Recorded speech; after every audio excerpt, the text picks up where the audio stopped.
দর্শক আসসালামু আলাইকুম। দেশ ও দেশের বাইরে থেকে যেখান থেকে আমার এই অনুষ্ঠান প্রতিনিয়ত দেখে থাকেন, কৃষি কথা ইউটিউব চ্যানেল থেকে তাদেরকে জানাই আন্তরিক শুভেচ্ছা ও অভিনন্দন। শুরু করছি আজকের প্রতিবেদন। সঙ্গে আছে আমি এরশাদ হোসাইন। প্রিয় দর্শক, আজ আমি আপনাদেরকে নিয়ে আসছি ঐতিহাসিক গাজনাবিলের মধ্যে।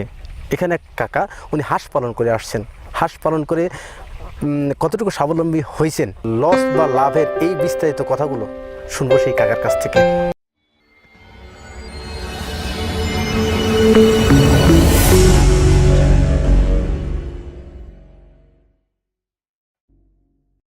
প্রিয় দর্শক, আমার সামনে যিনি দাঁড়িয়ে আছেন, এই খোলা বিলের মাঝে যে খামারটি দেখছেন, এই খামারটি কাকার। উনি হাঁস পালন করে আসছেন।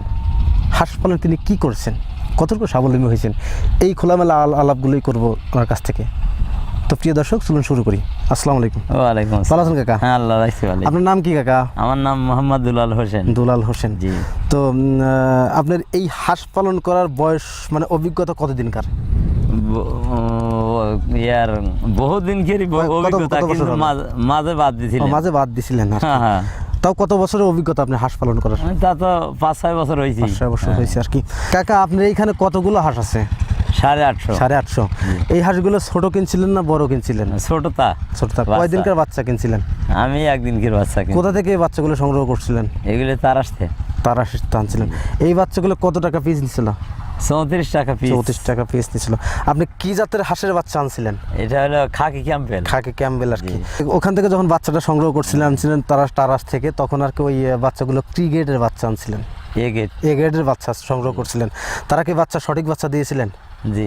আচ্ছা, তারা কোন পদ্ধতির বাচ্চা উৎপাদন করে? তুষ পদ্ধতির না ইনকিউবেটর পদ্ধতির বাচ্চা উৎপাদন করে? তুষ পদ্ধতির।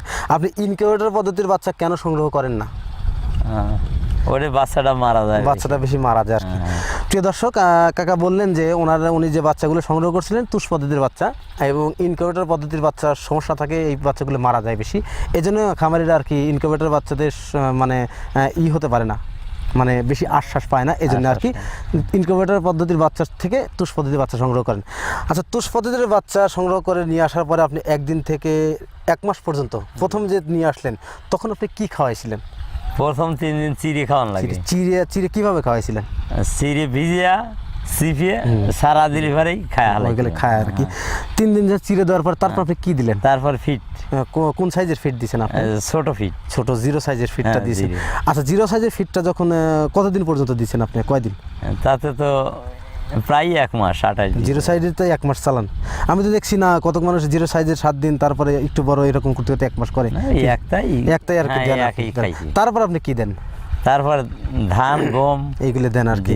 আপনারা বোঝেন কিভাবে যে হাঁসের এখন ধান বা গম খাওয়ার সময় হয়েছে বা খেতে পারে? ছিটিয়ে দিলেই ঠিক পাওয়া যায়, যে ঠোকা খায় তখন ওইটা আউট করে দিয়ে এটা। প্রিয় দর্শক, খামারি কাকা বললেন যে হাঁস পালন করতে গেলে একটু টেকনিক খাটাতে হবে। সেই টেকনিকটা কাকা কীভাবে খাটায়, সেটা হচ্ছে হাঁসের যখন বাচ্চা ব্রুডিং করা হয়, সেই বাচ্চাগুলোর চিরা মুড়ি খাওয়ানোর পরে ফিট খাওয়ানো হয়, এবং তার মাঝখানে 1 মাস যখন হয়ে যায় হাঁসের, তখন আর কি ধান এবং গম দিয়ে থাকেন। সেটা দিয়ে থাকেন কেন? কারণ তিনি তখন যখন টুকটাক একটা খেতে পারে, তখন তারা বোঝে যে না, এটা ফিট বাদ দিয়ে এখন ধান এবং গম দেওয়া যাবে, তখন খামারিরা ধান গম দিয়ে থাকেন।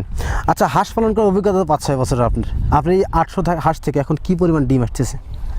এখন তো ডিম কমে গেছে। কেন ডিম কম কেন? এর আগেই 700-600 এরকম পাইতো। 600 থেকে 700 বাচ্চা। ওদের তো সারা একভাবে ডিম দেয় না সারা বছর। আচ্ছা, এই কমে এইভাবে বাড়ে। আপনি যে এখন আসে ডিম কত? এখন ধরেন যে 250 ডিম আছে। এত কম কেন ডিম? শামুকের অভাব, শামুক নাই, মানে খাবারের নাই। এই হাঁসের এইখানে শামুক নাই, তারপরে আপনারা কি খাবার দিচ্ছেন এখন হাঁসে? এখন শুধু ধান আর গম আর কি। ধান আপনার এই 800 হাঁসে আপনি কতটি ধান লাগতেছে এখন? এখন কয় মণ ধান খাওয়া? বর্তমান 3.5 মণ ধান লাগতেছে প্রতিদিন আর কি। গম আর ধান, গম আর ধান মিলে 3.5 মণ ধান খাচ্ছেন। আচ্ছা, 3.5 মণ ধান বা গম মিলিয়ে এটা টোটাল টাকা কত টাকা প্রতিদিন খরচ হচ্ছে আপনার? তা তো ধরেন যে 2700 টাকার মতো খরচ। 2700 টাকার মতো টোটালে 3000 টাকার মতো প্রতিদিন খরচ হচ্ছে। আপনি ডিম দিচ্ছে তো 200-250 টাকা। কত ডিম দিচ্ছে আপনি এখন? 250 ডিম। 250 ডিম দিচ্ছে। 250 ডিম বাজারে বিক্রি করতেছেন কত? 250 ডিম ধরেন যে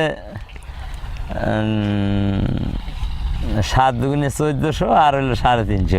ও এখন ডিম তো মনে করেন 700 টাকা সহ, তাই তো? আর 900 টাকা করে দিল, আবার হুনাইছে কম আর ডিম লেইনি। যাই হোক, আস্তে আস্তে ডিমের দাম কমে যাচ্ছে আর কি। হ্যাঁ হ্যাঁ। প্রিয় দর্শক, এখন গরমের মৌসুম, ডিমের দামটা একটু ওঠানামা করতে বলতে অনেক ওঠানামা করছে। যখন যেখানে 12 টাকা ডিম চলছিল, এখন সেই ডিম চলে আসছে 8 টাকায়। পার পিস ডিমেতে 4 টাকা করে নেয়। এই সমস্যাগুলো খামারিরা ফেস করছেন কেন? কারণ হাঁসের ডিমের দাম যদি কমে যায় তাহলে খামারিরা অতি নিকটেই দুর্ভোগে পড়বেন। কারণ ডিম বিক্রয় করে তাদের এই খামারটা পরিচালনা করতে হয়, পাশাপাশি তাদের সংসারটা পরিচালনা করতে হয় এই খামারিদের।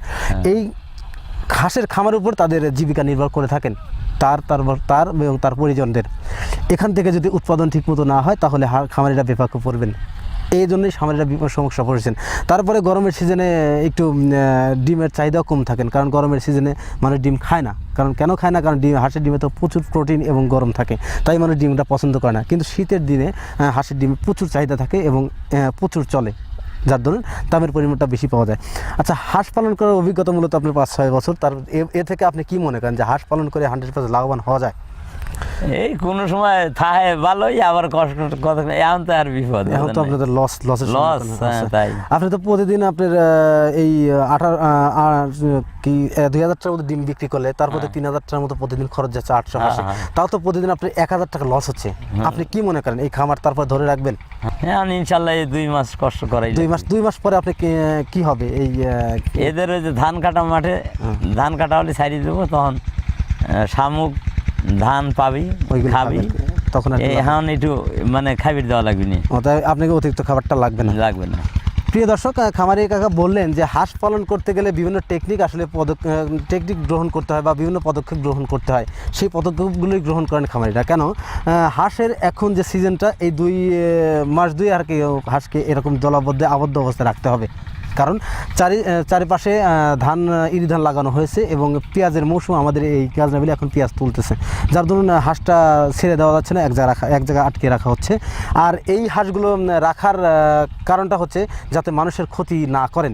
যখন এই বিলিয়া ধান কাটবে 2 মাস পরে, তখন যে খাবারটা বের হবে হাঁসের, যেমন ধান পড়ে থাকবে এবং শামুক বের হবে, এগুলো যখন হাঁস খাবে তখন আর এই অতিরিক্ত খাবারটা খামারিদের ক্রয় করে হাঁসকে খাওয়াতে হবে না। এই আশাতেই তিনি হাঁসের খামারটা এখনও পরিচালনা করছেন। না হলে যদি কোনো ব্যক্তির হাঁসের খামার করে লস হতো তাহলে সে অবশ্যই হাঁসের খামার পরিত্যাগ করতো। আচ্ছা কাকা, হাঁসের খামার করার পূর্বে আপনি কোন পেশার সাথে জড়িত ছিলেন? এই পূর্বে? হ্যাঁ, এর পূর্বে কি পেশার সাথে জড়িত? এটা আগে হলো ডেকোরেটর দোকান ছিল। আপনার ডেকোরেটর দোকান ছিল? কোথায় ছিল ডেকোরেটর? চিনি করা। প্রিয় দর্শক, আরেকটা কথা না বললে নাই, কাকা হাঁসের খামার করার পূর্বে একটা ডেকোরেটর দোকান ছিল, যেখানে বিভিন্ন যেমন বিয়ে সুন্নতে খাতনা, এই অনুষ্ঠানের বিভিন্ন জিনিসপাতিগুলো ডেলিভারি বা বুকিং দিয়ে থাকতেন এবং ভাড়াতে মাল দিতেন। সেই ব্যবসা বাদ দিয়ে উনি হাঁসের খামারে আসলেন। শুনবো সেই কথাগুলো। কেন আপনি ডেকোরেটর ব্যবসা বাদ দিয়ে হাঁসের খামারে আসলেন? ওটা মানুষ ক্ষতি করে। মানুষ ক্ষতি করে? কেমন ক্ষতি করে বুঝলাম না। ভাঙিয়ে চুরিয়ে যায়, আবার এটা বাঙালি ভাড়া দেয় না, এই আসি করতে ভাগাইছে। আপনি কি মনে করেন হাঁসের খামার করে ওই ডেকোরেটর ব্যবসা চাইতে অনেক ভালো আছেন? হ্যাঁ, ভালো আছে, অনেক ভালো আছেন আর কি। যাই হোক, অনেক কথাই বললাম, অনেক সময় নিলাম। তো প্রিয় দর্শক, কাকার সাথে অনেক কথা বললাম। তো আজ কথা না বাড়িয়ে আজকের প্রতিবেদন এখানে সমাপ্ত করছি। ভালো থাকেন, সুস্থ থাকেন, আল্লাহ হাফেজ।